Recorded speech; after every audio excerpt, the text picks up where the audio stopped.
Ladies and gentlemen, welcome to another episode of A Giant Issue. I am Coach Gene Clemens. Thank you for joining me once again. Shout out to Giants Country. Hopefully you've been catching all of my material over there as we're going through the preseason and through training camp. It's been really interesting to watch all of these things play out. We know the Giants have dealt with a lot of injuries just in this preseason. It almost feels like old hat now because the Giants have dealt with injuries before that have hampered them. A lot of these injuries seem to be close to the box. And I know a lot of people are blaming the turf at MetLife, and I don't know why you wouldn't blame the turf at MetLife. I don't know if it's fair to blame all turf, but if I was this Giants front office, there's no way that I wouldn't go and research what's different about our turf than maybe some other team's turf that this is not happening to. That we don't have offensive linemen and linebackers tearing their knees up all the time on this turf. Like, why is it happening here and not necessarily happening everywhere else? That would be a question I would ask. And then I would also say, well, I mean, we are a billion-dollar business. Let's be real about it. If the Giants went up for sale, they would go for well over a few $billion. Shouldn't a well over a few $billion-dollar business be able to afford some type of grass turf? I don't know how we get it done. All I know is that a billion-dollar business should know how to get it done and not have guys playing on synthetic surfaces when they have the ability to have natural surfaces. Again, don't know how we get that done, but I would really love to figure it out because there's nothing worse than seeing these guys like work their butts off and then end up on the injured reserve because they stepped the wrong way or because their leg got caught up. It's just it's so demoralizing when you know how fleeting an NFL career is, especially for a guy like Darian Beavers. When you consider he's a late round pick, he doesn't fit a lot of what we say is the new age linebacker mold, and so for him to be having as good of a preseason and as good of a training camp as he was having, to have his season in this way, it's just awful. It's awful. And I wish something could be done about it. I don't like to complain about things without offering solutions. So again, my solution, go out to these other places that have turf, that are not having these types of injuries, and see what they're doing. See what's different from their turf versus the turf you have, and change the turf. Look into options on whether or not you can bring natural grass in and try to go about bringing natural grass in. This isn't difficult when you're a, let's say, $4 billion business, right? $4 billion this thing is worth, most likely. So there's no reason why we can't find a solution to try to help these players live long and healthy existences as Giants and well after they're Giants. One of the other things that I think is an issue is as we look at how the preseason is unfolding, we have not seen a lot of the receivers that we expect to see on game one. Where is Kadarius Toney? Is he going to be ready for the regular season? How much are we seeing of Kenny Golladay? Why is there not a concerted effort to get these guys when they're in there? We saw a little bit of Wan'Dale Robinson, but the way in which they used him, one was kind of like a bobble. Then we haven't really seen them used. Now, I don't know if this Giants offensive regime, whether it's Brian Daboll as the head coach or Kafka as the offensive coordinator. I don't know if they're being coy, and because they're being coy, they're not using these receivers. I don't know if they believe that they already know that those guys are game ready and ready for week one, and they just want to get more evaluation of these backup receivers, which has been a great competition, by the way. Colin Johnson showing out, 1 week, and then you come in the next week, we've got another wide receiver showing out. You've got James showing out. There's a lot of competition behind in these wide receivers. Maybe that's why we have not seen them. Maybe that's why we have not seen a full camp complement of our running backs, even though I think we don't necessarily have to see any more from Saquon Barkley. We haven't seen anything from the projected number 2 running back, to a point that I'm asking, does he really need to be the number 2 running back? Because these guys who've been, operating in his stead, they've been doing a fantastic job catching the ball out the backfield, running hard, getting extra yards. Are they a home run hitter? We don't really know, because home run hitting is not something that you do every play. Just like in baseball, you really want to rely on the people who can constantly put contact to the bat. Well, it's the same with running backs.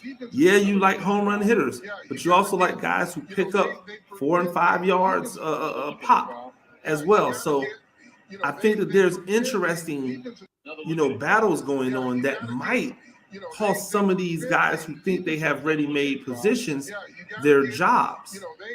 But the thing I'm really concerned about, and I shouldn't say concerned, but I'm just more, I would love to know more.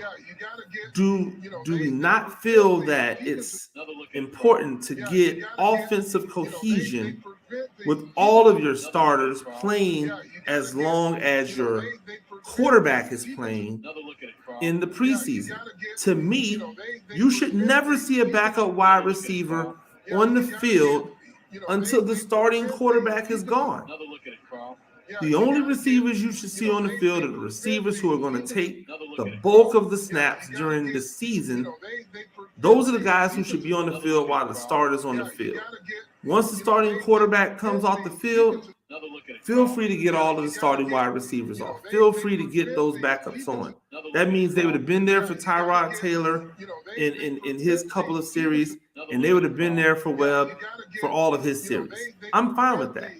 But the fact that Daniel Jones was out there throwing to Seals, to David Seals, and I'm like, well, where are the rest of these receivers at? Why are they not being targeted?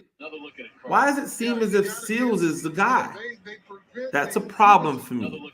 If I'm looking at being prepared for week one, and now I no longer have a week 3 dress rehearsal into a week 4, pull things back and let the backups compete. Now, with the joint practices with the Jets, there's a good chance that we may not see any starters in this week 3 preseason game. And I know people think that the joint practice is just as good as the game. It's not. It's not. Because there are no game operations going on in these joint practices. Yes, you might go live.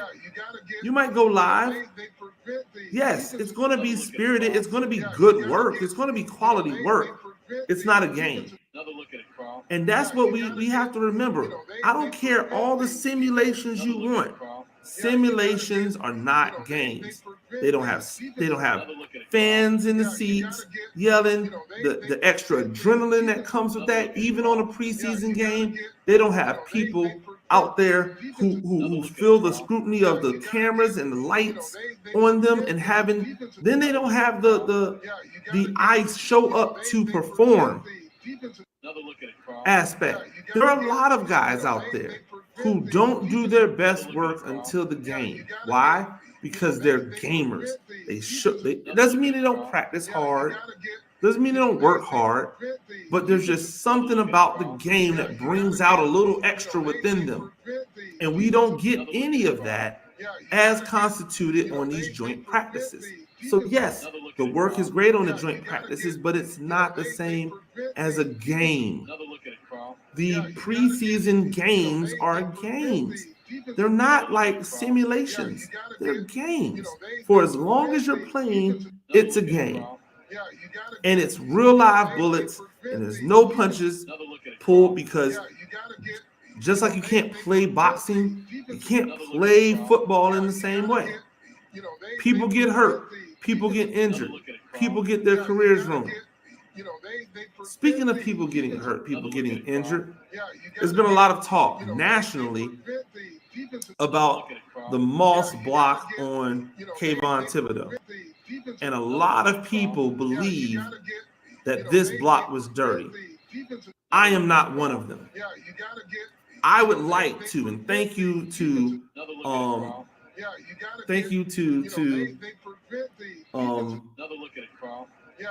people for putting this all over Twitter so that I can show it without getting like, you know, my this video like banned or content whatever from YouTube. I appreciate it. I'm gonna pull up Twitter. I'm gonna share my Twitter feed with you, and in here I'm going to illustrate what I mean when I tell you I don't think that this is a dirty play, right? So let me get over there. I'm going to go back. You see the play as it unfolds, but I want to go back to here, right? And I want you to see something within this play. So first off, Thibodeaux is charged to squeeze. So he's squeezing. He sees the quarterback. Then all of a sudden, watch his head turn. His head turns. He sees the tight end.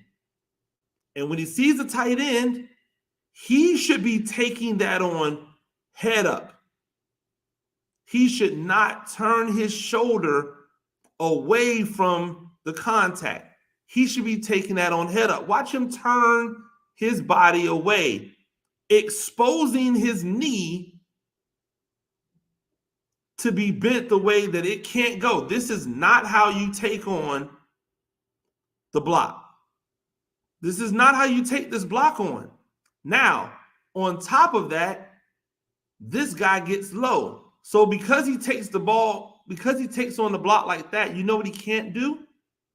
He can't put his hands down, and he can't take his legs away.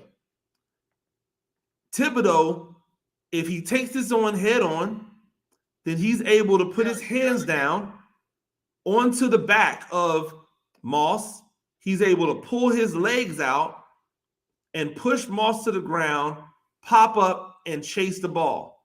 But because he turns to the side, he gets hit on the side. And yes, I know that people think it's a dirty play, but watch him. Even in real time, well, not in real time, but in slow motion on here, watch him turn his body. He flipped his hips and turned his body away. If he turns his body forward towards this block, he puts his hands on that guy, he pulls his legs away. This is basic cut block defense that every defensive lineman or edge rusher has learned in their lifetime. So while it is definitely an unfortunate looking play, it is not dirty, ladies and gentlemen. That is football. Moss didn't do anything wrong. They both connected eyes. They saw each other. And you know how I know they saw each other?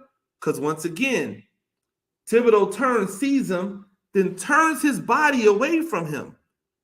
Meanwhile, Moss sees Thibodeaux and knows he's not just going to get a free earhole shot on him. So he goes low because he has to make sure he makes that block because the running back is coming off his block.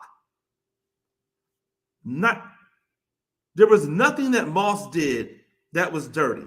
There was nothing that Moss did that was egregious. What would have been egregious is if Thibodeaux was running up the field, not looking, and Moss launched into the side of his leg. That would have been egregious. That would have been dirty.